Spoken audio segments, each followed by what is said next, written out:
वंदे मातरम, जय भारत। भाई राजीव दीक्षित अमर रहे। आप सब परिचित हैं कि पीछे हमने 26 दिसंबर को एक वीडियो डाली थी जिसमें मैंने पूरे देश भर के पत्रकारों को और उन सब साथियों को आमंत्रित किया था जो साथियों ने जेल के दौरान मेरे पे अनेकों आरोप लगाए थे। उनको लाइव डिबेट के लिए आमंत्रित किया था। मुझे खुशी है कि मेरे ही गांव का एक बहुत ही बुद्धिमान और साहसी पत्रकार आज हमारे बीच में है जो हमसे कुछ प्रश्न करना चाहते हैं। तो पहले तो आपका बहुत बहुत धन्यवाद और आपके साहस को प्रणाम। जी पूछिए आप। आचार्य जी, सबसे पहले तो मैं आपसे ये जानना चाहूँगा कि जैसे मैंने आपके 2-3 महीने पहले एक प्रकरण हुआ था, उस दौरान बहुत सारी जो वीडियो है वो देखी थी। उस वीडियो में आपके ऊपर ये आरोप लगाया गया था कि आपने राजीव दीक्षित के नाम को डुबोने का काम किया है। क्या ये बात कहाँ तक सही सत्य साबित होती है? देखिए, अमर बलिदानी भाई राजीव दीक्षित जी को हमने जब पहली बार इंटरनेट के माध्यम से सुना, उस समय से लेकर आज तक, जिस दिन पहली बार सुना था उसी समय हमने संकल्प लिया था कि भाई राजीव दीक्षित जी के प्रत्येक सौपन को हम अपना मानेंगे और उसे पूरा करने का प्रयास करेंगे। तो उन सब कार्यकर्ताओं को और आपको मैं जवाब के रूप में देना चाहता हूं कि इस राष्ट्र के अंदर सबसे पहले सबसे अधिक चिकित्सा क्षेत्र में परिणाम ये गुरुकुल लेके आया। 3 बार इस गुरुकुल ने सबसे अधिक कैंसर रोगियों को ठीक करने का रिकॉर्ड बनाया। ये मेरे गुरु के चरणों में मेरी गुरु दक्षिणा है। और कैंसर के ऊपर उन जो भी विधि से ठीक किया उसको छुपाया नहीं। सारा इस पुस्तक में उन 500 रोगियों के डाटे के साथ ये लिखा कि कैसे ठीक किया, ताकि और लोग भी सीख सके। 3 लाख से अधिक पेड़ पौधे अब तक हम लगा चुके। ये मेरे गुरु के चरणों में श्रद्धांजलि है। 1 मिनट में 1111 त्रिवेणी लगाने का वर्ल्ड रिकॉर्ड 3300 लोगों के माध्यम से इस गुरुकुल ने बनाया। भारत का पहला स्वावलंबी गुरुकुल हमने बनाया। भारत की पहली स्वावलंबी गौशाला वो इस गुरुकुल के माध्यम से हुई।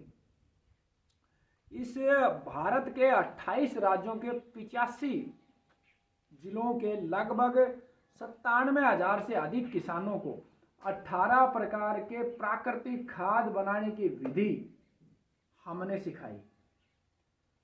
एक लौकी की बेल से 5 क्विंटल से अधिक लौकी देसी बीज के माध्यम से और देसी खाद के माध्यम से हमने इसी गुरुकुल में करके दिखाया। उधर वो तोरियां पड़ी भी। एक तोरी की बेल से 319 से अधिक तोरी लेके हमने दिखाई प्राकृतिक रूप से। लगभग 9 फीट पालक का पौधा इसी गुरुकुल ने उगाया देसी बीज के माध्यम से। ये पहला ऐसा गुरुकुल है जिसने ना केवल स्वयं को स्वावलंबी किया बल्कि अन्य गुरुकुलों को भी आर्थिक रूप से सहयोग किया, ज्ञान के रूप में सहयोग किया और अन्य गौशालाओं को स्वावलंबी बनाने के लिए निःशुल्क प्रशिक्षण भी दिया।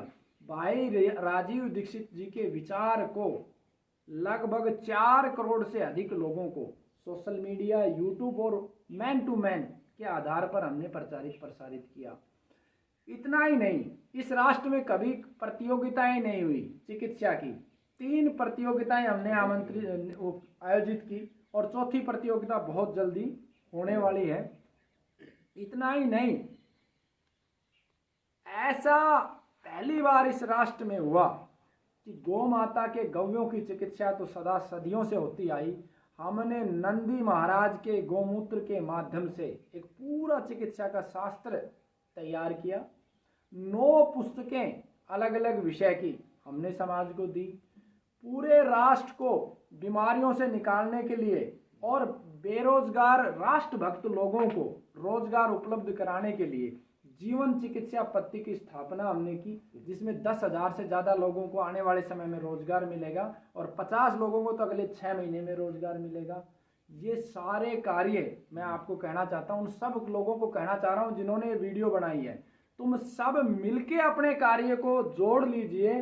अगर इसका 10वां हिस्सा भी आपने हासिल किया है तो निश्चित रूप से हम मान लेंगे कि हमने हमारे गुरु को नाम डुबोया। और एक और बात बताएं, स्वदेशी दिवस के अवसर पर राजीव भाई की माता ने ये हाथ में कड़ेवा बांध के आशीर्वाद देते हुए इस राष्ट्र के एक एक कार्यकर्ता को एकत्रित करने का और भाई राजीव दीक्षित जी को भारत रत्न दिलाने के लिए ये पूरी जिम्मेवारी हमें मिली है।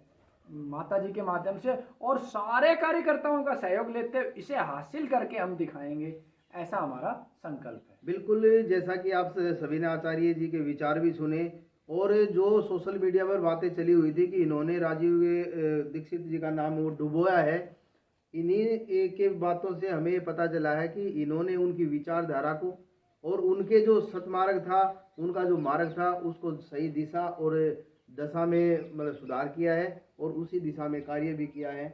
आपने इसे आंसर का जवाब दिया, बहुत बहुत सवाल का जवाब दिया, बहुत बहुत धन्यवाद।